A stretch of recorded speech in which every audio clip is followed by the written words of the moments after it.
Ketika Israel masih muda, kukasihi dia, dan dari Mesir kupanggil anakku itu. Makin kupanggil mereka, makin pergi mereka itu dari hadapanku. Mereka mempersembahkan korban kepada para Baal dan membakar korban kepada patung-patung. Padahal akulah yang mengajar Efraim berjalan dan mengangkat mereka di tanganku. Tetapi mereka tidak mau insaf bahwa aku menyembuhkan mereka. Aku menarik mereka dengan tali kesetiaan, dengan ikatan kasih. Bagi mereka, aku seperti orang yang mengangkat kuk dari tulang rahang mereka. Aku membungkuk kepada mereka untuk memberi mereka makan. Mereka harus kembali ke tanah Mesir, dan Asyur akan menjadi raja mereka, sebab mereka menolak untuk bertobat. Pedang akan mengamuk di kota-kota mereka, akan memusnahkan palang-palang pintu mereka, dan akan memakan mereka di benteng-benteng mereka. Umatku betah dalam membelakangi aku. Mereka memanggil kepada Baal dan berhenti meninggikan namaku. Masakan aku membiarkan engkau, hai Efraim, menyerahkan engkau, hai Israel? Masakan aku membiarkan engkau seperti Adma, membuat engkau seperti Zeboim? Hatiku berbalik dalam diriku, belas kasihanku bangkit serentak. Aku tidak akan melaksanakan murkaku yang bernyala-nyala itu, tidak akan membinasakan Efraim kembali. Sebab aku ini Allah dan bukan manusia, yang kudus di tengah-tengahmu, dan aku tidak datang untuk menghanguskan. Mereka akan mengikuti Tuhan. Ia akan mengaum seperti singa. Sungguh, ia akan mengaum, maka anak-anak akan datang dengan gemetar dari barat. Seperti burung dengan gemetar datang dari Mesir, dan seperti merpati dari tanah Asyur. Lalu aku akan menempatkan mereka lagi di rumah-rumah mereka. Demikianlah firman Tuhan.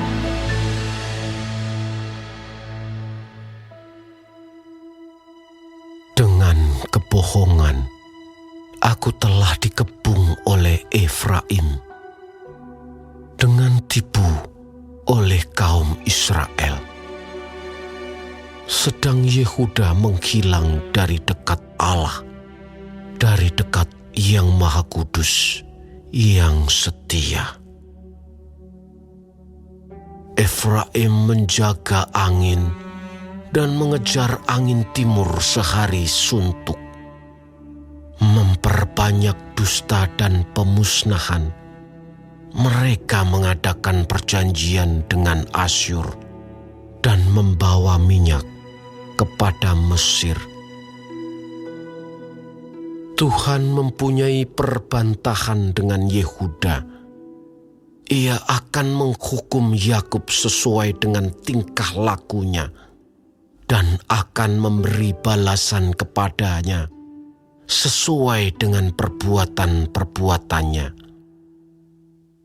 Di dalam kandungan ia menipu saudaranya, dan dalam kegagahannya ia bergumul dengan Allah.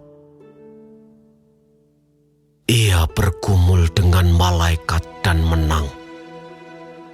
Ia menangis dan memohon belas kasihan kepadanya. Di Betel, ia bertemu dengan dia, dan di sanalah dia berfirman kepadanya, yakni Tuhan, Allah semesta alam, Tuhan namanya. Engkau ini harus berbalik kepada Allahmu. Peliharalah kasih setia dan hukum, dan nantikanlah Allahmu senantiasa. Sama seperti Kanaan, dengan raja palsu di tangannya, dan suka memeras. Berkatalah Efraim, Bukankah aku telah menjadi kaya, telah mendapat harta benda bagiku? Tetapi segala hasil jeripayaku tidak mendatangkan kesalahan yang merupakan dosa bagiku.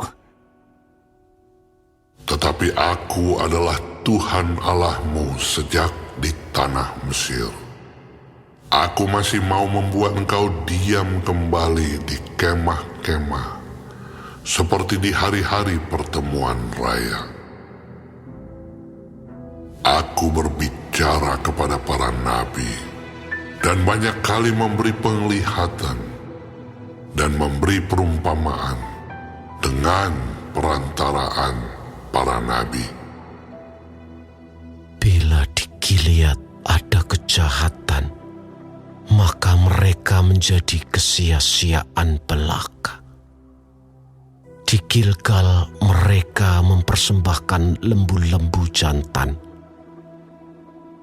maka mesbah-mesbah mereka juga menjadi seperti timbunan batu di alur-alur ladang.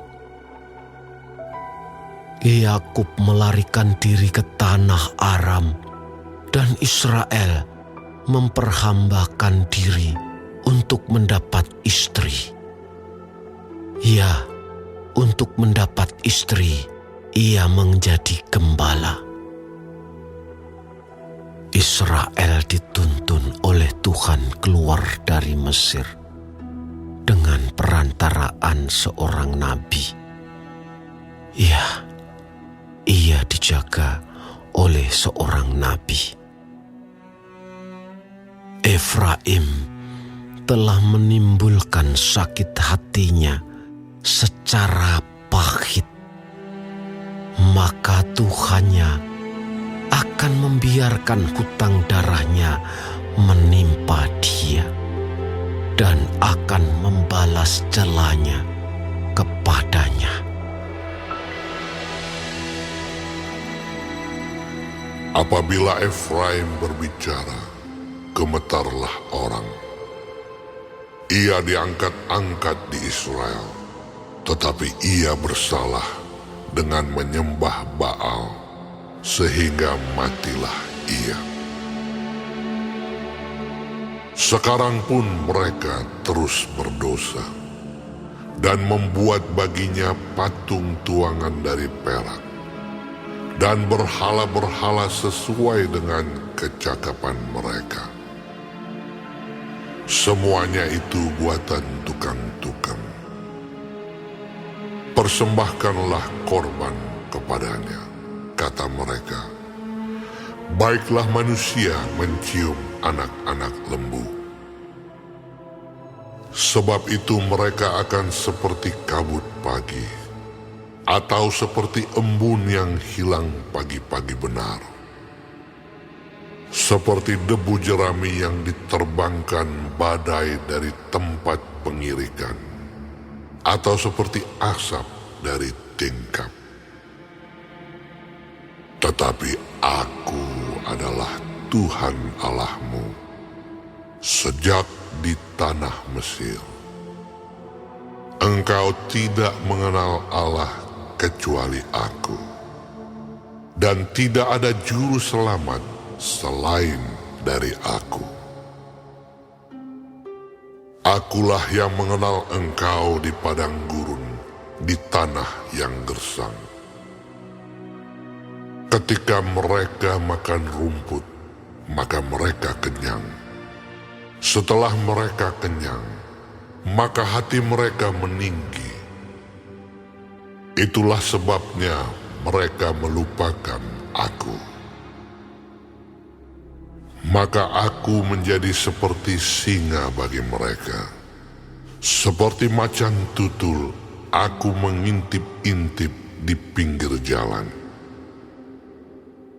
Aku mau mendatangi mereka seperti beruang yang kehilangan anak. Aku mau mengoyakkan dada mereka.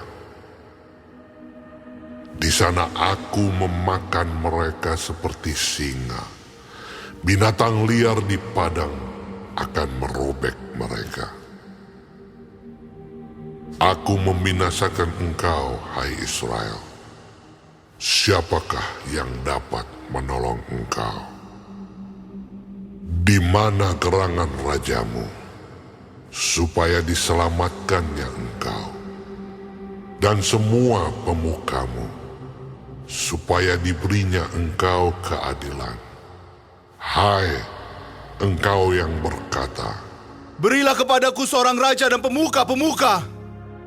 aku memberikan engkau seorang raja dalam murkaku, dan mengambilnya dalam gemasku. Kesalahan Efraim dibungkus, dosanya disimpan. Sakit beranak mendahului kelahirannya, tetapi ia adalah seorang anak yang tidak bijaksana. Sebab tidak pada waktunya ia bergerak. Bila waktunya tiba, ia tidak mau keluar dari kandungan ibu. Akan kubebaskankah mereka dari kuasa dunia orang mati? Akan kutebuskah mereka daripada maut? Di manakah penyakit samparmu, hai maut?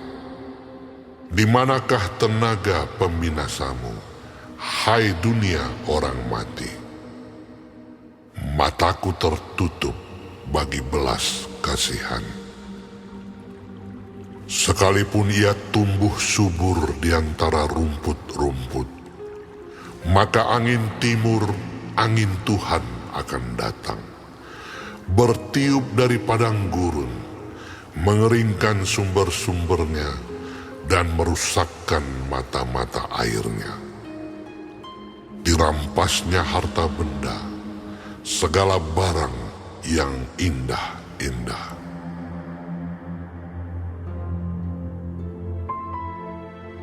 Samaria harus mendapat hukuman, sebab ia memberontak terhadap Allahnya. Mereka akan tewas oleh pedang.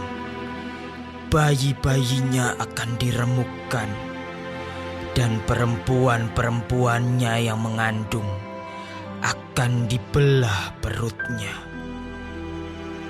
Bertobatlah, hai Israel, kepada Tuhan Allahmu, sebab engkau telah tergelincir karena kesalahanmu. Bawalah sertamu kata-kata penyesalan, dan bertobatlah kepada Tuhan. Katakanlah kepadanya, ampunilah kesalahan, sehingga kami mendapat yang baik. Maka kami akan mempersembahkan pengakuan kami. Asyur tidak dapat menyelamatkan kami. Kami tidak mau mengendarai kuda, dan kami tidak akan berkata lagi, "Ya Allah kami," kepada buatan tangan kami. Karena Engkau menyayangi anak yatim. Aku akan memulihkan mereka Aku akan mengasihi mereka dengan sukarela, sebab murkaku telah surut daripada mereka. Aku akan seperti embun bagi Israel, maka ia akan berbunga seperti bunga bakung, dan akan menjulurkan akar-akarnya seperti pohon hawar. Ranting-rantingnya akan merambak, semaraknya akan seperti pohon zaitun, dan berbau harum seperti yang di Libanon.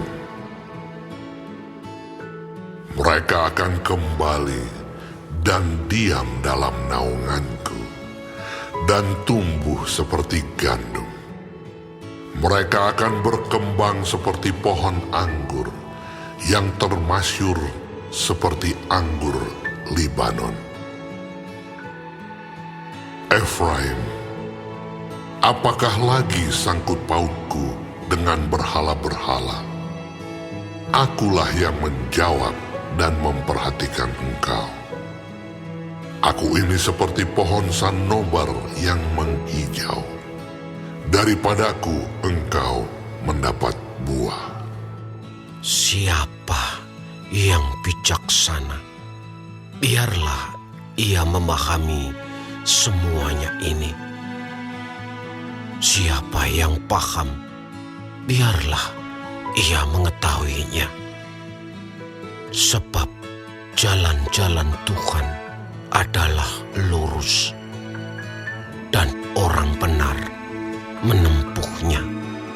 Tetapi pemberontak tergelincir